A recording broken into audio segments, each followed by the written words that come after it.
Hi friends, welcome back to Sudha Patruni food and vlogs. అందరూ ఎలా ఉన్నారు? బాగున్నారా? మేము కూడా బాగున్నాం. సో ఇవాళ మన స్పెషల్ రెసిపీ ఏంటో తెలుసా? Carrot rice. ఇది చాలా ఈజీగా ఇంట్లో ఎలా ప్రిపేర్ చేసుకోవాలో నేను మీకు చూపిస్తాను. చాలా టేస్టీగా ఉంటుంది. సో వీడియో ఎండ్ వరకు చూడండి.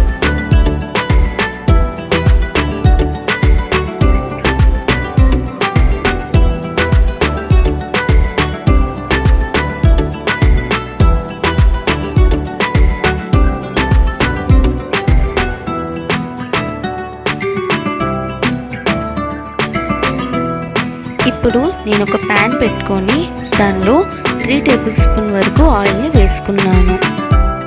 ఆయిల్ హీట్ ఎక్కింది కదా, నేను ఇందులోని ఒక బిర్యానీ ఆకుని, 4 లవంగాలు, అలాగే 4 మిరియాలు, ఒక దాల్చిన చెక్క ముక్క, అలాగే 1 స్పూన్ జీలకర్రని యాడ్ చేసుకుంటున్నాను. ఇవన్నీ యాడ్ చేసుకున్న తర్వాత 5 మినిట్స్ దాకా మీడియం ఫ్లేమ్లో పెట్టుకొని ఫ్రై చేసుకోవాలి. ఇప్పుడు నేను ఇందులోని చిన్నగా తరిగి పెట్టుకున్న పచ్చిమిర్చిని యాడ్ చేసుకున్నాను. 1 స్పూన్ అల్లం వెల్లుల్లి పేస్ట్ని యాడ్ చేసుకోవాలి. నేను సన్నగా తరిగి పెట్టుకున్న 2 ఉల్లిపాయలని ఇందులో యాడ్ చేసుకుంటున్నాను. దీన్ని మీడియం ఫ్లేమ్లోని ఉల్లిపాయలు లైట్ గోల్డెన్ కలర్ వచ్చేదాకా ఫ్రై చేసుకోవాలి. ఉల్లిపాయలు బాగా ఫ్రై అయిపోయి ఇందులో నేను 1 కప్పు క్యారెట్ తురుముని యాడ్ చేసుకుంటున్నాను. క్యారెట్ తురుము బాగా ఫ్రై చేసుకోవాలి. పచ్చివాసన పోయేదాకా మనం క్యారెట్ తురుముని ఫ్రై చేసుకోవాలి.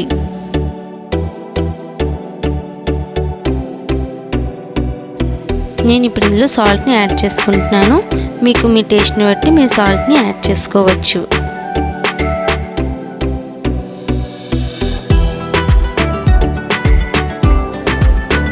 నేను ఇప్పుడు ఇందులో కాజుని యాడ్ చేసుకుంటున్నాను. ఇది ఆప్షనల్. మీరు కావాలి అనుకుంటే దీని బదులు బాదం వేసుకోవచ్చు, లేదన్నా నార్మల్గా కూడా ఉంచవచ్చు. ఇప్పుడు నేను ఇందులోని ఇంట్లో చేసిన కరివేపాకు పొడిని యాడ్ చేసుకుంటున్నాను. మీరు ఇందులోని కావాలంటే గరం మసాలా ఏదైనా మీరు యాడ్ చేసుకోవచ్చు.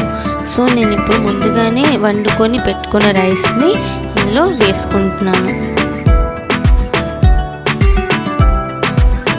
అన్నం మొత్తాన్ని క్యారెట్ తురుముకి పట్టేటట్లు బాగా కలుపుకోవాలి.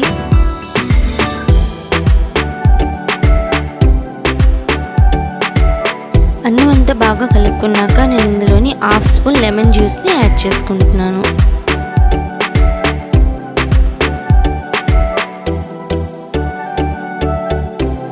నేను ప్లెయిన్ వాటర్లో కొంచెం ఫుడ్ కలర్ని యాడ్ చేసుకొని 1 స్పూన్ యాడ్ చేసుకుంటున్నాను. ఇది ఆప్షనల్. మీరు కావాలి అంటే యాడ్ చేయొచ్చు, లేదన్నా స్కిప్ చేయొచ్చు.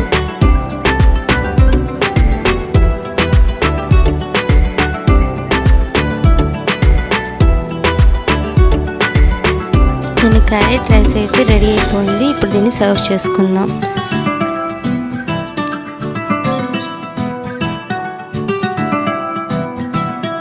సో చూసారు కదా, క్యారెట్ రైస్ చాలా ఈజీగా ఇంట్లో ఎలా ప్రిపేర్ చేసుకోవచ్చు. ఈ రెసిపీని మీరు చాలా క్విక్గా ఎప్పుడు కావాలంటే అప్పుడు ఇంట్లోనే ప్రిపేర్ చేసేసుకొని తినేయచ్చు.